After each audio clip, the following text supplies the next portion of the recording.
Cahaya matahari menyilau mata, rasa pedih berusaha menahan.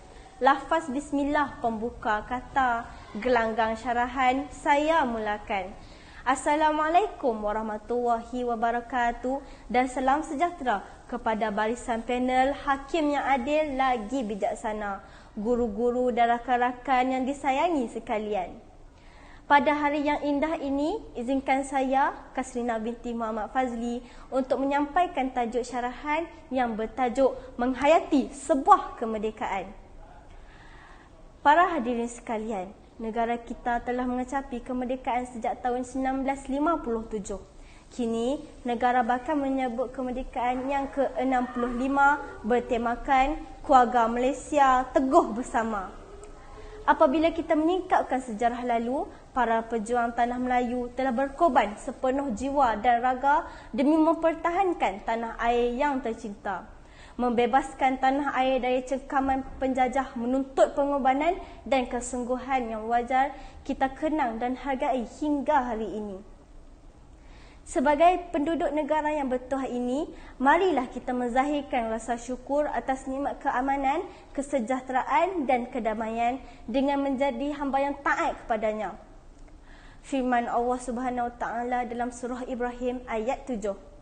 Dan ingatlah ketika Tuhanmu memaklumkan, sesungguhnya jika kamu bersyukur, nescaya aku akan tambah nikmat kepadamu. Tetapi jika kamu mengingkari nikmatku, maka pasti azabku sangat berat. Hadirin yang saya muliakan, kemerdekaan yang sebenar bukan sahaja kemerdekaan dari jajahan tanah air, tetapi kemerdekaan dari semua aspek, sama ada pemikiran, tingkah laku dan budaya. Sebagai seorang mukmin yang sejati, kita mestilah memerdekakan jiwa dan raga kita dari pengabdian diri kepada manusia atau harta ke mengabdikan diri kepada Allah. Ini dapat dilihat melalui perjuangan baginda Rasul memerdekakan hamba dan hanya mengabdikan diri kepada Yang Maha Pencipta. Marilah kita menghayati erti kemerdekaan yang sebenar dengan menjadi seorang mukmin yang kuat peribadinya. Dalam sebuah hadis riwayat Muslim, baginda bersabda, orang mukmin yang kuat lebih dicintai Allah daripada mukmin yang lemah. Namun, pada keduanya ada kebaikan. Sebagai jiwa yang merdeka, kita dituntut agar menjadi yang terbaik dalam semua bidang agar tidak ada sesiapa yang dapat menindas kita. Disebabkan itu, kita sentiasa diminta untuk mencari ilmu agar dapat digunakan dalam memacu negara ke arah yang lebih baik. Hadirin yang saya kasihi, sudah menjadi tanggungjawab kita sebagai generasi muda untuk menjauhi anasir-anasir negatif yang banyak menular dengan pesatnya pada ketika ini. Anasir negatif ini bukan saja dari sudut ketenteraan, tetapi dari sudut pemikiran yang ingin merosakkan anak bangsa dan melalaikan mereka dengan hiburan yang berlebihan.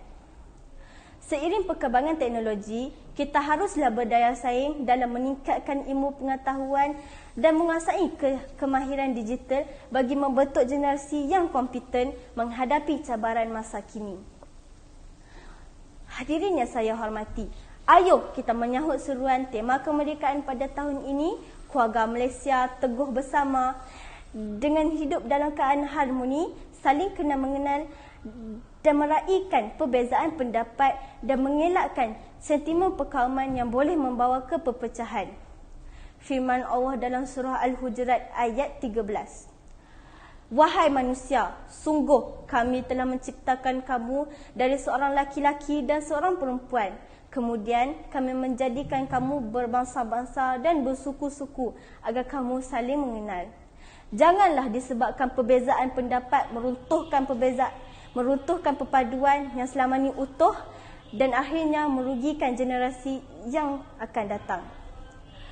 Oleh itu, saya akhiri syarahan saya dengan menyeru generasi muda hari ini agar menjadi Muslim yang mengamalkan ajaran Islam dalam kehidupan hariannya dan berdoa agar nikmat kemerdekaan negara yang kita kecapi selama ini akan berterusan. Sekian, terima kasih.